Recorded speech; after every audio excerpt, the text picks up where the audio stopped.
우리 말씀 보겠습니다. 창세기 13장 1절에서 18절 말씀입니다.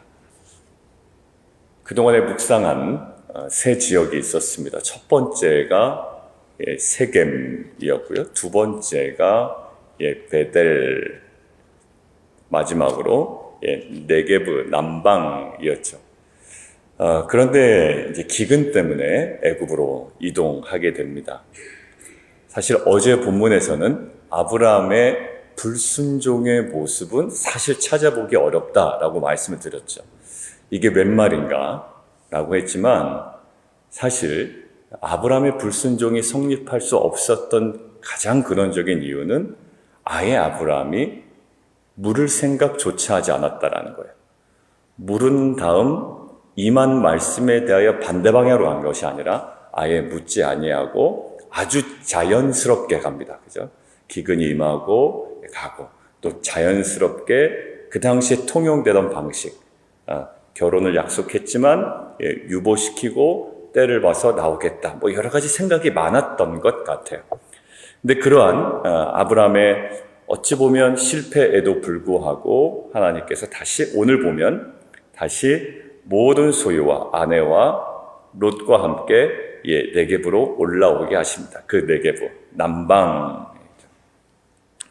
자, 그래서 가축과 은과 금이 풍부하였더라. 자, 그리고 3절 보세요. 네겝에서 길을 떠나 어디에? 베델. 세겜 베델 네겝이었는데 애굽에서 네겝에서 베델에 이르며 그곳에 이르러서 아브라함이라는 행동이 또 있네요. 4절. 그가 처음으로 제단을 쌓은 곳이라. 그가 거기서 여호와의 이름을 불렀더라. 이제 이쯤 되면 월요일에 묵상한 것과 좀 다르다 이렇게 여러분들 느끼시는 게 있을 거예요. 처음 제단 쌓은 곳은 방금 우리가 리뷰한 대로 세겜, 베델, 네겝. 세겜인데 왜냐하면 창세기 12장 본문에 보면 세겜에서 제단을 쌓고 베델에서 제단을 쌓았거든요. 세겜이 더 먼저 아닌가? 그 생각 충분히 드실 겁니다. 근데 이것들을 찾아보니까 세겜에서 제단을 쌓았는데 12장에 한번 가보실까요? 세겜에 제단을 쌓죠. 근데 제단을 쌓고 라고만 나와요. 7절. 근데 8절 보면 베델로 옮겨서요. 제단을 쌓고 여호와의 이름을 불렀다라고 되어 있죠.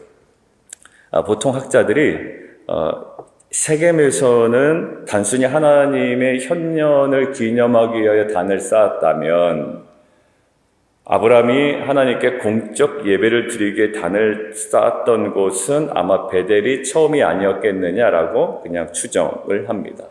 그런 의미에서의 이제 베델.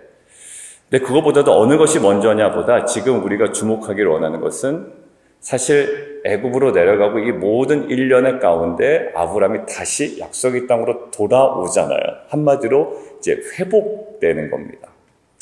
근데 두리뭉실하게 회복되지 아니하고요. 다시 처음 단을 쌓았던 곳에 가서 단을 쌓고 하나님께 뭐하죠? 예배를 드립니다. 예배라고 하는 것은 단순히 어떤 예식이 아니라 예배에 담긴 분명한 의미가 있죠. 그래서 우리가 하나님께 온전히 예배를 드립니다 라고 할 때 여러 가지 복합적인 의미가 있습니다.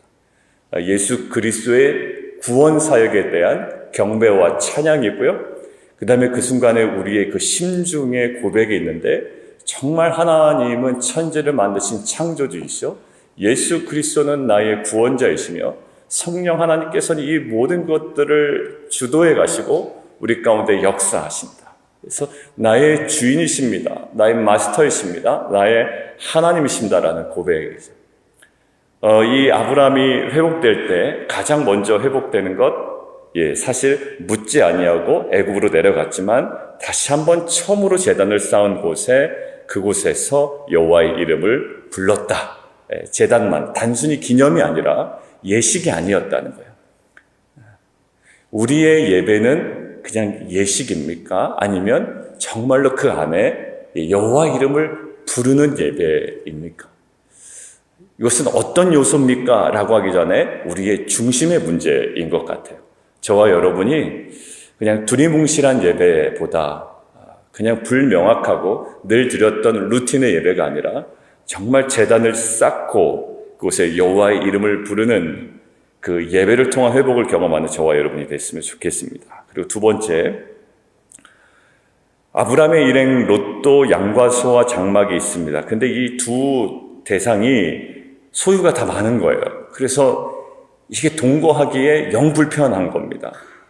그러니까 집은 한 1000스퀘어핏밖에 안 되는데 뭐 여기에 막 사람이 많아지는 거죠. 가구도 많아지고, 예를 들면 그러니까 영 불편하고, 이게 그냥 불편한 대로 살아갈 수 있으면 뭐 상관이 없겠습니다만, 지금 무슨 일이 벌어지면 7절에 보니까 아브라함 가축 목자와 롯의 가축 목자가 서로 자꾸 다투는 겁니다. 더군다나 가나안 사람과 브리스 사람도 그 땅에 거주하였다라는 정보를 우리에게 주죠. 서로 다투고 원래 거주한 사람도 있고. 그러니까 이게 이제 현실적인 문제로 그들에 딱 다가오죠. 그러니까 먼저 아브라함이 롯에게 이릅니다. 우리는 한 친족이다. 너나 나나, 내 목자나 내 목자나 서로 다투게 하지 말자 하고 제안을 하는데, 나를 떠나가라 라고 이야기합니다. 그리고 선택권을 먼저 누구에게? 조카 롯에게 주죠. 네가 좌하면 나는 우하고, 네가 우하면 나는 좌하겠다. 네가 이쪽을 가면 나는 이쪽, 네가 이쪽 가면 나는 이쪽. 이 질문이 이제 일반적인 지금 창세기 13장의 문맥 속에서 보면 단순히 아브라함의 관용이라고 하기에는 조금 이제 문맥과는 약간은 좀 안 맞을 수가 있다라는 것이 학자들의 의견입니다. 그렇다고 관용을 그냥 제외할 거냐? 그러기는 또 쉽지가 않죠.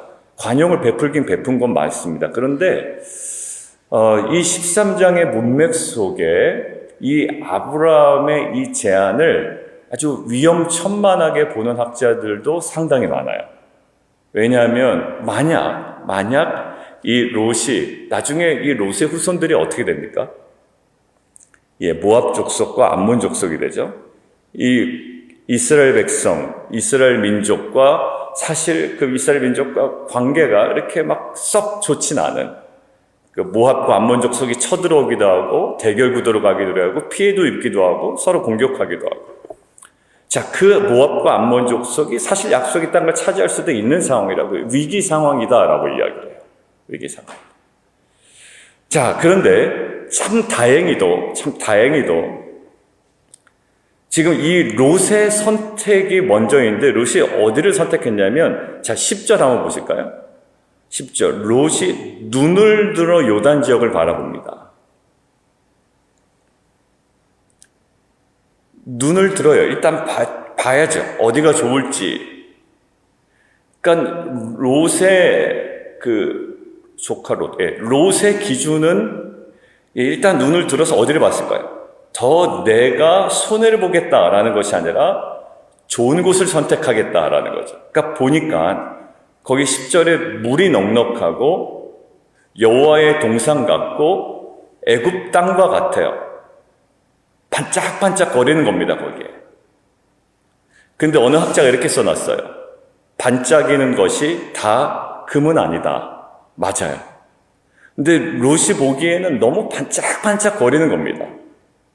물이 넉넉하고 여호와의 동산 같고 애굽 땅과 같아요. 그런데 어떤 학자가 반짝이는 것이 다 금은 아니다라고 이야기했던 학자가 이렇게 얘기하더라고요. 도시의 번성이 가리고 있는 그 이면의 부패와 죄를 롯은 분별하지 못했다. 왜요? 소돔과 고모라를 멸하시기 전이었기 때문에 그것이 막 표면적으로 크게 드러나진 않았던 거예요. 그런데 오늘 성경은 이야기하죠. 소돔 사람은 여호와 앞에 악하며 큰 죄인이었더라. 알고 선택했다라는 것은 없습니다. 그렇지만 정확히 보진 못했다라는 것은 맞을 수가 있겠죠. 그 사람들과 살아보지 않았기 때문에 오랫동안 잘 모를 수는 있습니다. 그러나 정확히 보지는 못했다. 근데 이것들을 묵상하는데 에덴 동산의 인간의 가장 취약한 지점이 뭐였냐면 시선이었습니다. 사실 눈만 가렸다면 범하지 않았을 죄예요. 어폐가 있습니다. 말도 안 되는 얘기입니다. 그렇지만 아담과 하와의 눈만 가려졌다면 사실 그 선악과를 따먹지 않았을 거예요. 왜냐하면 가장 유혹받았던 것들이 손도 아니고 발도 아니고 입도 아니었습니다. 이 시선 때문이었거든요. 눈을 들어 본 거예요. 뭐를? 선악과를. 그랬더니 처음에 보암직도 하고 먹음직도 하고 지혜롭게 할 만큼 굉장히 탐스럽습니다. 반짝반짝거립니다. 근데 사실 선악과는 그 반짝거림으로 판단할 것은 아니고요. 정확한 건 뭐냐면 하나님의 말씀으로 선악과를 바라봐야 되는 거예요. 어떤 말씀? 먹지 말아라. 먹지 말아라. 아무리 반짝거려도 하나님이 먹지 말아라라고 우리는 보통 그렇잖아요. 하나님이 분명하게 말씀하셨으면 내가 안 갔지 그렇게 얘기한다. 근데 사실 여러 번 우리에게 말씀하신 적도 있을 거예요. 때로는 어떤 사안에 대하여. 근데 그게 너무 반짝반짝거리는 겁니다. 매끈매끈하고 탐스럽고 너무 좋은 거예요. 자, 결국 인간이 죄악의 사이클로 들어가는 가장 첫 번째의 가장 처리되지 않은 부분이 시선이었거든요. 근데 오늘 보십시오. 이 롯이 이 10절 대단히 롯이 탐욕스러운 자가 아니었을 거라고요. 그냥 보편적으로 참 좋다라는 거예요. 근데 오늘 13장은 이 문맥 속에 왜 중요하냐면 12장 7절에 문맥이 있기 때문에 중요한 거예요. 12장 7절 볼까요? 12장 7절 아까 얘기한 여호와께서 아브라함에게 나타나 이르시되 내가 이 땅을 내 자손에게 주리라 라고 말씀하셨죠. 그러니까 땅을 분별할 때 뭐가 중요한가요? 아브라함에게 지금 아브라함 생뚱맞게 하나님께서 불러내셨단 말이에요. 아브라함이 긴 여정을 떠나서 도착했단 말입니다. 왜? 오직 여호와의 말씀을 따라갔다라고 되어 있잖아요. 아브라함이. 그러니까 이 아브라함이 중요한 결정을 내린 거예요. 근데 그 결정이 그 땅이 뭔가 좋아 보여서라기보다 그 땅에 투자 가치가 있어서 한 게 아니라 내가 이것들을 좀 하다가 팔면 대박 나겠다라는 그 기준도 아니었다고요. 아브라함은 오직 이것들을 매매하는 거나 나중에 보면 땅을 사기도 하고 뭐 팔기도 하고 팔진 않았지만 사기도 하고 이 모든 것들은 하나님의 그 땅이기 때문에 말씀에 근거해서 우리는 좀 가치를 보잖아요. 반짝거림을 본다고요. 그런데 가면 갈수록 신앙생활을 하면 할수록 더 들어갈수록 우리의 갈망이 있어요. 말씀에 근거해 내가 이거 결정하겠습니다. 처분을 하든 사든 매입을 하든 매도를 하든 그 모든 것들 가운데 말씀에 아브라함이 갈 때 오직 말씀에 근거하여 그 땅으로 들어갑니다. 뭐 좋은 일이 있을 거라는 기대감도 아니요. 그 땅에 어떠한 투자 가치가 있어서도 아니요. 오직 거기 히브리어 오직 말씀에 따라갔어요. 그래서 12장 7절에 하나님께서 이 땅을 주겠다라고 말씀하셨죠. 자, 그러면 아브라함 입장에서도 그렇고 롯은 좀 차치하고서라도 아브라함 입장에서 보면 무엇이 가장 중요한 기준이 되냐면 말씀에 근거하여. 왜? 본인이 말씀에 근거하여 지금 이 가나안 땅으로 들어왔죠. 애굽으로 내려가는 실수도 범했죠. 다시 또 왔죠. 하나님께서 이제 더 풍성하게 하셨죠. 이제 뭔가 결정을 내려야 되죠. 그럼 아브라함에게 뭐가 가장 중심에 있어야 될까요? 그 말씀 하나 기억하면 되는 거예요. 마치 에덴 동산에 반짝거림이 그 선악과에 보이더라도 말씀의 근거에 그것들을 딱 멈춰야 됐던 것처럼. 롯에게는 뭐 말씀이 임하지 않았겠죠. 옆에서 들었는지 못 들었는지 알고 있었는지 모르고 있었는지 잘 모르겠습니다만 지금 결국 롯의 선택은 어떤가요? 그 반짝거림이에요. 여러분들 여호수아도 마찬가지입니다. 가나안을 향해서 가죠. 이제 모세가 죽었습니다. 이제 이 백성들에게 동기부여를 해야 되는 거예요. 여러분들 어느 식으로 여러분들 동기부여를 하시겠어요? 가나안 땅에 대해서. 보편적으로 어떻게 할까요?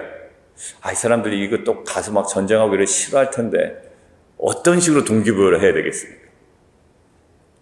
애굽 코드로 가면 안 된단 말이에요. 세상 코드로. 반짝거림으로 가면 안 된다. 가면 너 나중에 다 좋아. 그냥 가.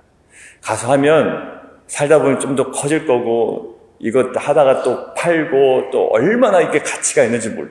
여러분들 그런 식으로 사람들이 동기부여 될 거라고 생각이 되잖아요. 근데 사실 그렇지가 않아요. 물론 세상 사람들은 그것이 동기부여의 최대치가 될 수가 있습니다. 여러분들 그 동기부여의 그 최대치인 세상 사람들 우리는 되게 웃기게 생각하잖아요. 겨우 그거 가지고 삶의 동기부여를 찾는다라고 생각하지만 사실 우리도 그것이 우리의 삶의 동기부여의 최대치. 마치 롯이 선택하는 기준과 동기부여의 최대치가 세상적 반짝거림이었듯 우리도 때로는 그것이 우리의 동기부여와 기준의 최대치가 될 수 있죠. 근데 여호수아가 무엇이라고 얘기하는지 함께 볼까요? 3장 보시죠. 여호수아 3장. 여호수아 3장.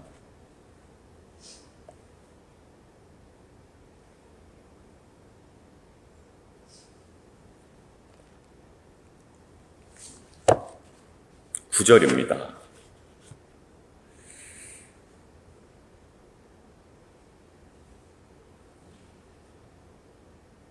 요단 건너가야 되거든요. 근데 지금 어떤 기다? 계절은 우기다. 우기라고요, 우기. 그러니까 지금 요단강 물이 많이 빠졌을 때도 아니고 굉장히 넘실넘실거릴 때 이거 참 리더로서 참 자격이 있는지 없는지 궁시렁궁시렁 되기 딱 좋은 상황이거든요. 그래도 모세가 낫다. 뭐 여러 가지 이야기를 할 수 있는데 9절 보십시오. 여호수아가 이스라엘 자손에게 이르되 이리 와라. 여러 가지 많이 이야기할 수 있을 거예요. 반짝거림, 세상의 반짝거림으로 그들에게 동기부여할 수가 있겠지만 결국 그들을 동기부여하는 가장 핵심이 뭐냐면 이리 와서 너희의 하나님 여호와의 말씀을 들으라. 그리고 또 말하되 살아계신 하나님이 너희 가운데 계시사 가나안 족속과 헷 족속과 쭉 이런 족속을 너희 앞에서 반드시 쫓아내실 줄을 이것으로써 너희가 알리라. 그 전에 여호수아에게 하나님께서 뭘 말씀하셨나요? 네가 밟는 땅 다 주겠다. 다 너희 땅이 되리라. 오늘 뭐라고 말씀하신 아브라함에게? 동쪽과 서쪽과 북쪽과 남쪽, 남북, 동서, 서남, 북남, 서남, 북남. 예. 그 동서남북을 바라보라고 하시면서 어떻게 해요? 예. 두루 다녀보라. 17절. 두루 다닌다라는 것은 무슨 의미가 있나요? 그 땅의 소유권을 인정하고 확인하고 이것들을 선언하는 행위란 말이에요. 무엇에 근거해서? 거기 사람들 살고 있습니다. 그런데 지금 이 모든 것들은 무엇에 근거한? 하나님께서 아브라함을 가나안 땅으로 불러내실 때부터 임한, 그리고 그 이후에 하나님께서 12장 7절에 허락하신 이 땅을 내 자손에게 주리라 하는 그 말씀에 근거한 하나님의 그 메시지였죠. 이거 하면 좋습니다. 요즘은 이게 트렌드입니다. 트렌드의 반짝거림이 있죠. 근데 저는 이 트렌드의 반짝거림이 여러분들의 처음이자 마지막이 되지 않기로 하네요. 사업을 할 때도. 그럼 뭐 별반 다르지 않겠습니까?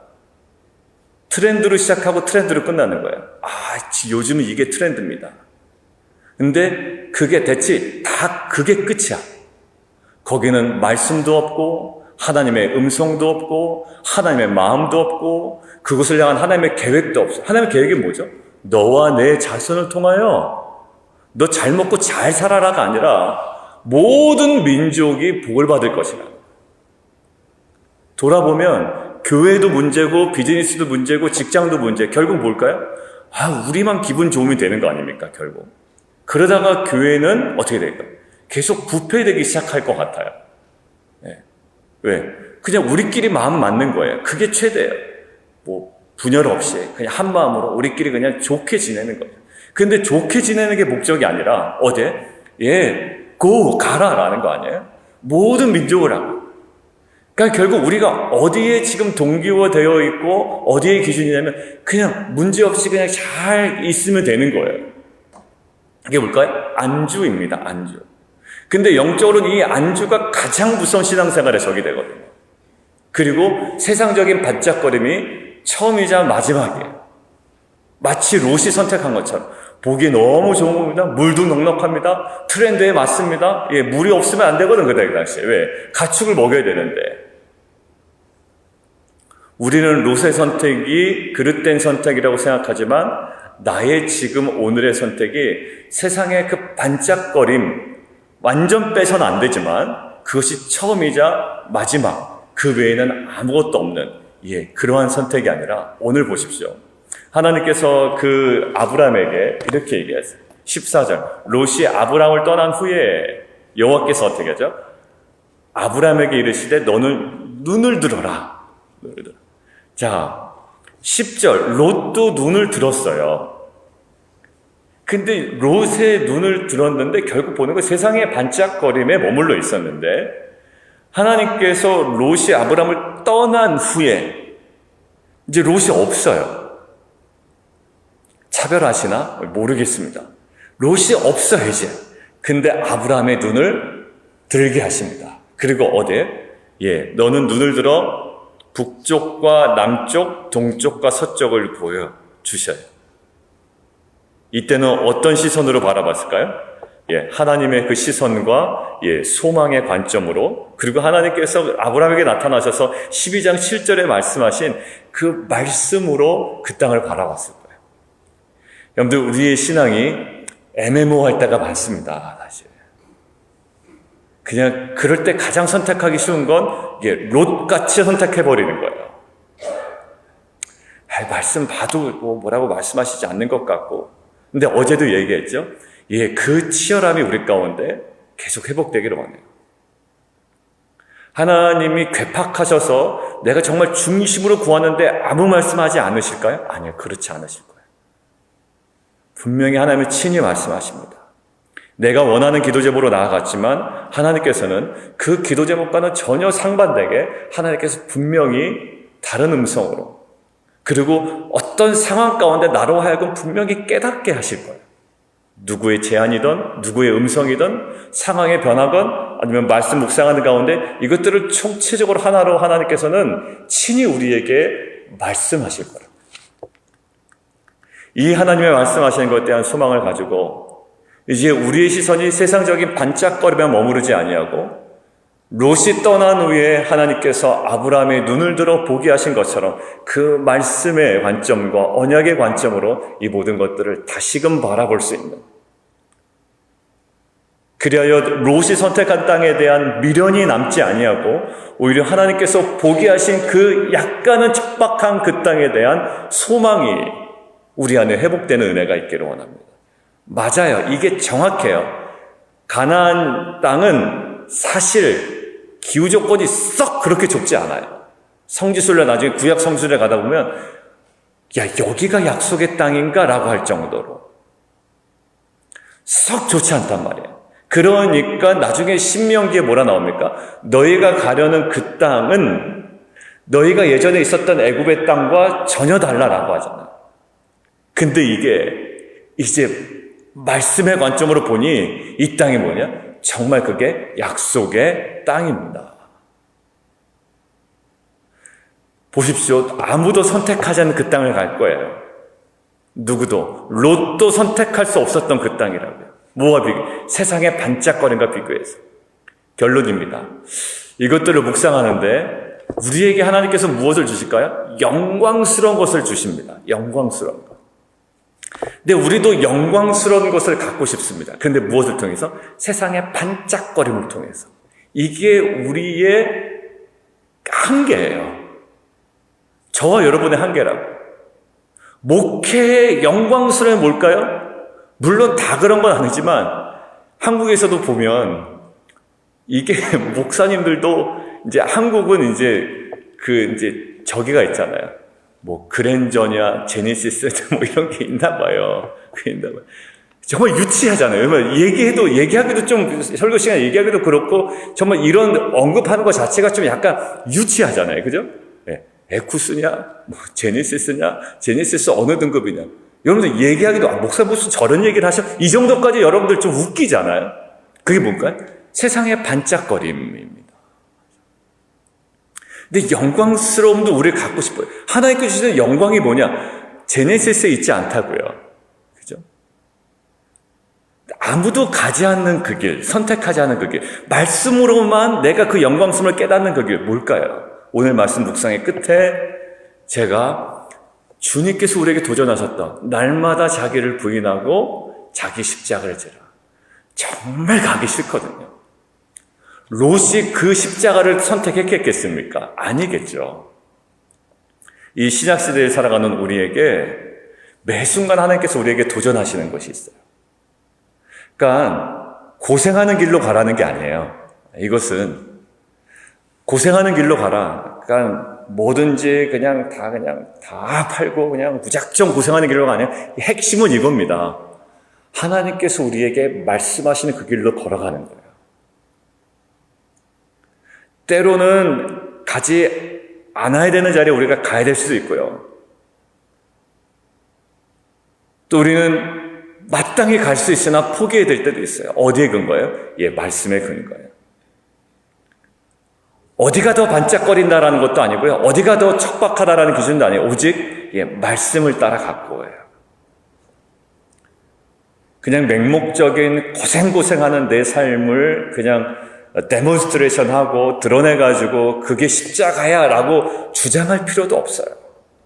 이것도 너무 맹목적인 신앙이에요. 우리는 하나님께서 오늘 말씀하시는 말씀을 따라가는 거예요. 그리고 말씀을 따라 보게 하시는 그 지점에 롯이 선택하진 않았지만 우리가 말씀을 따라가다 보면 그것이 십자가의 길이지만 그것에 영광이 있죠. 척박한 땅이지만 영광이 있어요. 예수님 보기에는 정말 흠모할 만한 것이 없지만 그곳에 정말 아버지의 영광이 그곳에 담겨져 있습니다. 저와 여러분의 삶이 정말 세상의 그 흐름 속에 살아가고 있지만 이 세상 흐름을 딱 붙잡고 하나님의 관점으로 다시금 회복해 나가는 저와 여러분이 되기를 원합니다. 결국 여호수아도 가나안을 향하여 말씀만 선포한 거예요. 여호수아가 기적을 행한 것도 아닙니다. 하나님께서 말씀하셨으니 갑시다라는 거예요. 하나님께서 저와 여러분에게 말씀하셨으니 그 길로 한 걸음 또 오늘도 내딛는 하루가 되었으면 좋겠습니다. 우리 함께 기도하며 나가도록 하겠습니다. 여러분들 그 임계점 얘기를 주일에 잠깐 했잖아요. 기도하다가 안 되면 기도 안 하는 식의 방식으로 늘 살았어요. 저도 우리들이 모두가. 근데 거기를 뚫는 경험을 해야 되는 거예요. 항상 얘기하는 게 트렌드였습니다. 세상의 트렌드 그 반짝거림. 근데 들려지지가 않는 거예요. 내 입술에서 고백되어지지가 않는 거예요. 뭐예요? 하나님께서 말씀하셨습니다.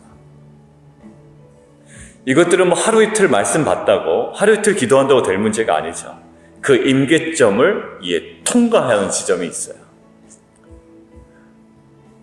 4개월 동안 기도했잖아요. 때가 임했잖아요. 그 룻기에서도 우리가 기억한 것처럼 그냥 이 크로노스를 정말 살아가지 않습니까? 근데 그 보아스의 밭에 이르르는 카이로스를 경험하잖아요. 우리 안에 그냥 트렌드, 세상의 반짝거림, 롯이 추구했던 관점이 아니라 하나님께서 눈을 들어 보게 하시는 언약에 대한 관점으로 그 땅을 바라보고 우리의 직장을 바라보고 비즈니스를 바라보고 우리의 자녀를 바라보며 하나님 그 주신 관점대로 우리가 믿음의 길을 걷는 저와 여러분이 되기를 원합니다. 각자에게 주신 상황과 지금 구체적인 기도 제목 가운데 하나님께서 말씀하시는 그 음성을 가지고 우리 함께 기도하며 나아가도록 하겠습니다. 함께 기도하겠습니다.